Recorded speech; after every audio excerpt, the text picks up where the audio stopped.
power to co-create the lives we actually want.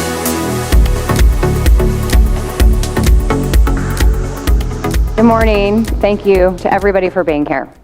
My name is Christine Handy. October 1st was the day that my life changed forever. October 1st, 2012, to be exact. But that day could be today for anybody. We could all get a call that changes our lives forever. It was a Monday morning when they called me with the news. I had seen the breast specialist the Wednesday before, but I had had a year of trauma prior to that, so my brain was kind of going in circles. And the fact that the doctors make you wait through the weekend for the call is unimaginable. But we do, we wait. But I kept asking myself the whole weekend, why was this happening to me? What had I done wrong? Where had I gone wrong? Was God punishing me? I thought I was a good person, right? Isn't that kind of what we all think? We're good people. This doesn't happen to me. I was home alone when I actually got the call. And I was in the bathroom because I was in a cast from my fingertips to my shoulder, and I couldn't get dressed. So I was dilly-dallying around in my bathroom waiting for my husband to get home. I'd assumed he went to drive our son to school because I couldn't drive. When I heard the phone ring, I panicked because there was nobody else home. I walked over to the phone. Shaking, I picked it up with my left hand. I actually dropped it. It was an unknown number. When I finally picked it back up, I heard the voice of the doctor, the breast specialist himself, not a nurse, to tell me everything was going to be okay. I realized what he was telling me, although I couldn't hear a word he was saying. I asked that man one question: am I going to die? He never answered. But I didn't die. Even in the darkest moments where I thought of taking my own life, God sent his earthly angels to protect me. These women stepped into my life and stepped up to love me when I could not love myself. My name is Christine Handy, and I am a cancer survivor, but I'm so much more than that. My book, Walk Beside Me, is a fictional depiction of the journey that I've been going on for the last 10 years. Willow Adair, who's the main character, is me. Willow's struggles are my struggles, but I'm certain Willow's struggles are a lot of your struggles. Self-esteem issues, insecurity, fears, worries. That's the main character of the book. In the past 10 years, I have had 21 non-elective surgeries, an emergency colon resection, 2 broken feet, 7 arm surgeries, a full fusion of my right wrist, breast cancer in the middle of this, like that's the one that's no big deal. In the last 5 years, I've had 28 rounds of chemotherapy, 17 non-elective surgeries, a port, a PICC line, and multiple drains hanging from many different places in my body. But today I'm cancer-free. It took a lot to get there. There were so many mornings when I did not think that I would wake up to see the next day. That's a picture of me in 2006. That was 2 weeks before my first trauma with medical doctors. That was 2 weeks before my colon resection. The doctor had said to me, this will be a typical, non-invasive, not a big deal surgery. I woke up in the recovery room with a blood bag hanging over my head and a port in my neck. Until that point in my life, I didn't even know what a port looked like. My sons came to visit me in the hospital. They were 5 and 8 at the time. And they said to me, Mom, we don't want to come back and see you. They were so afraid of the things that were hanging out of my body. But look, I look really strong and healthy in 2006. At that time, I had a very strong modeling career. I had done international campaigns for a lot of companies worldwide. I had done a lot of modeling in my 20s and 30s, but in my 30s, I took a step back to really focus on my family and raising my sons. And a lot of people looked at those pictures, I'm sure, and said, that Christine Handy, she has everything. Look how happy she is. She has the perfect life. But you know what? I look back on that life and I wasn't so happy. I was trying to live up to those pictures. I was trying to be that person that was in the picture behind the camera. I was trying to be the perfect wife, the perfect yogi, the perfect friend, the perfect Christian. And I was not succeeding. It's unfulfilling and it's impossible. When I started modeling, I started at a very young age. I started when I was 11 years old, and I loved it. But unfortunately, my whole self-worth and my self-esteem from a young age was about what I looked like. It wasn't about the who. It was about the what, not about the who.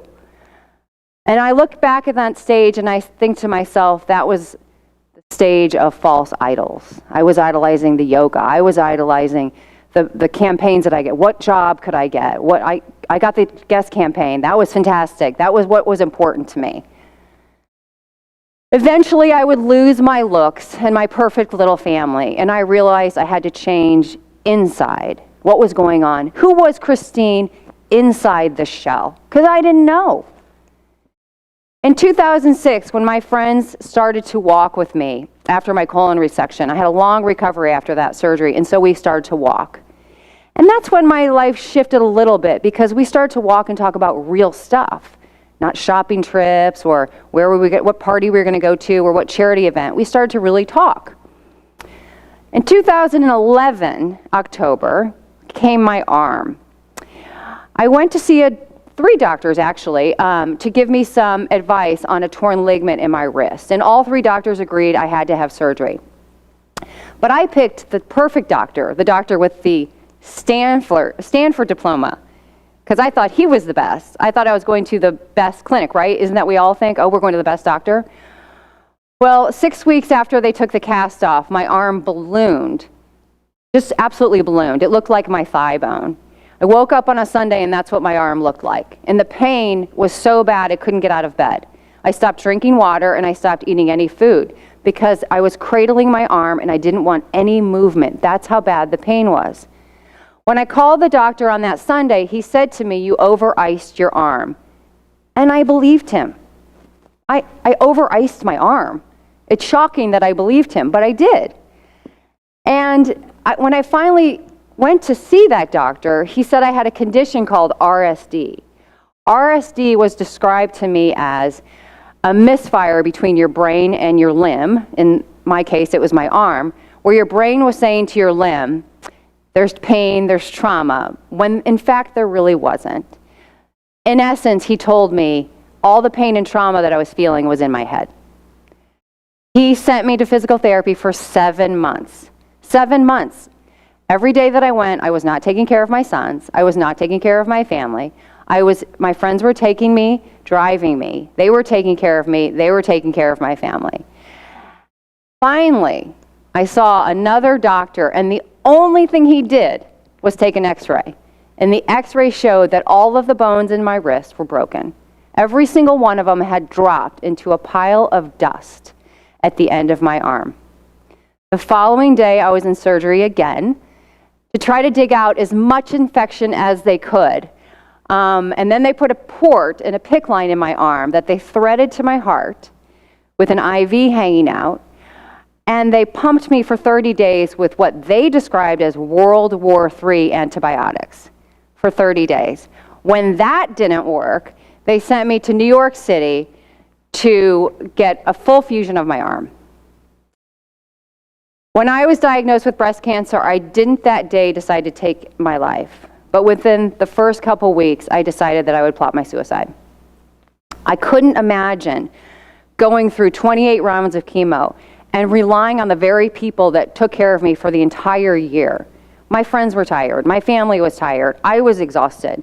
And my mind was in the wrong place. I really logically thought that I would be doing my family and my friends a favor if I took myself out.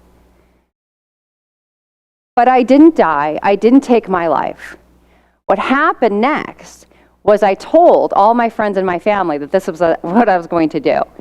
And the reason I wanted to tell them was because I didn't want them to feel guilty after I was gone. My son was in boarding school, and he was supposed to come home that first weekend after I was diagnosed with cancer. And he got in trouble at school, and he couldn't come home. So I waited to take my life. The next weekend, he was supposed to come home from school, and he got in trouble. So I waited to take my life. 3 weeks, he got in trouble at school. And every day that he was not home, my friends came up. They showed up at my house, and they taught me that my life was worth saving, that they would never forsake me, that none of them would leave my side, and that I would get through this, and that God had such big plans for me and such a big story. And I believed them. I finally believed them. And they never left my side. One of my friends, when I was so emaciated from chemotherapy, I went to the doctor one day, and he said, we have to put a feeding tube in you. And by this point, I had so many tubes and lines. And my friend said, no more tubes, no more lines. I'm stopping here. And she and I devised a plan that she was going to put weights in my wig.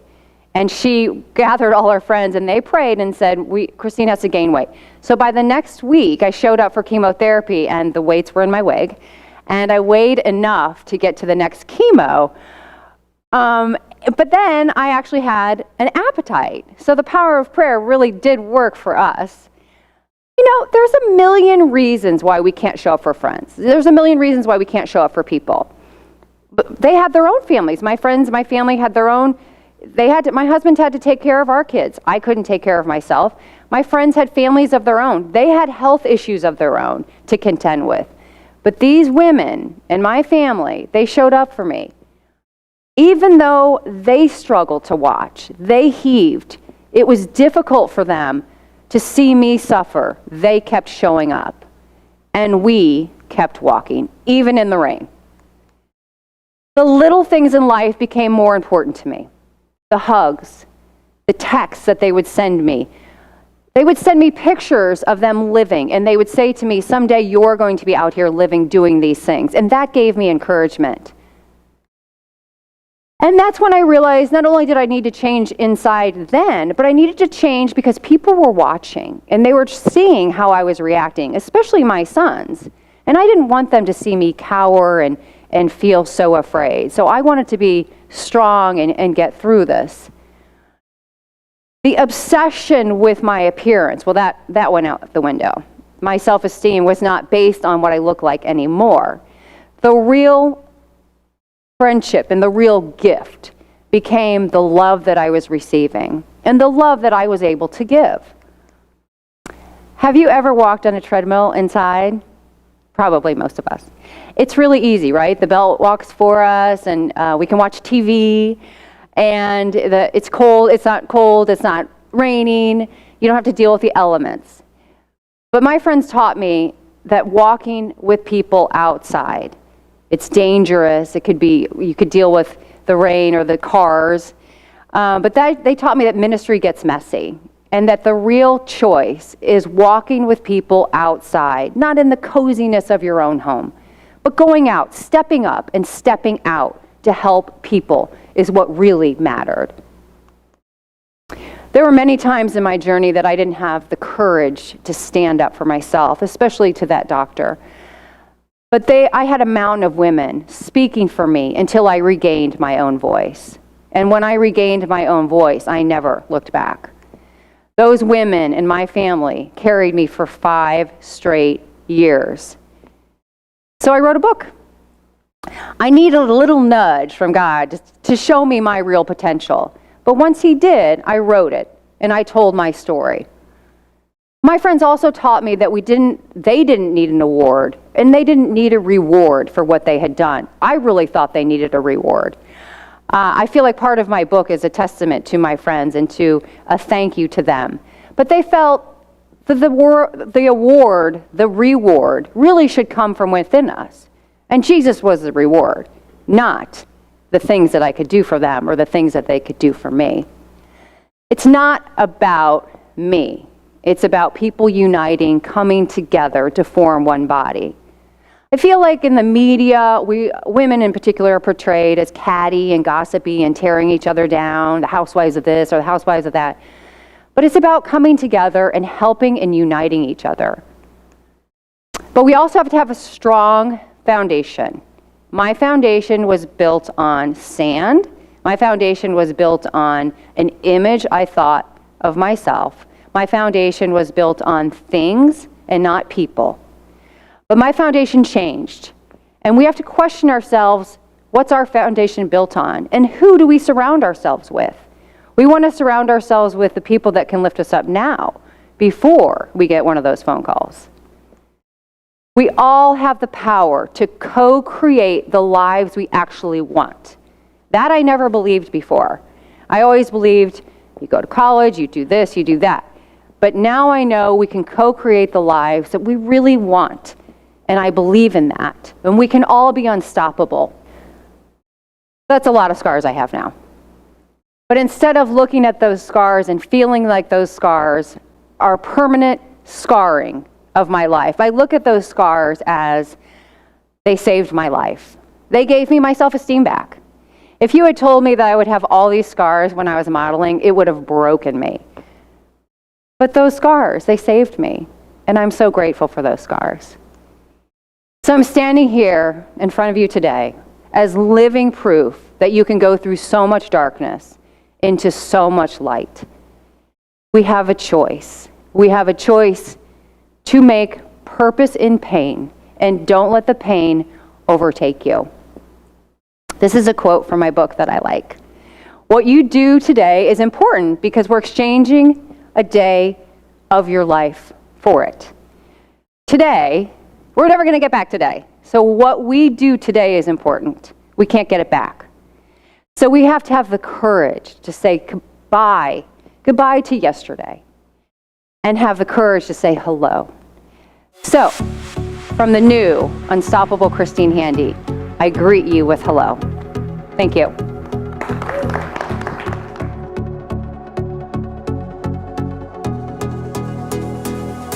I really thought how you walked us through the audience, how you used all the challenges in your life, the health challenges, all the things that for the rest of us would have said, I've got to stop here, there's just no way I can go on. But you were able to invite us into your shoes and to walk us through how you not only empowered yourself, but you empowered your audience.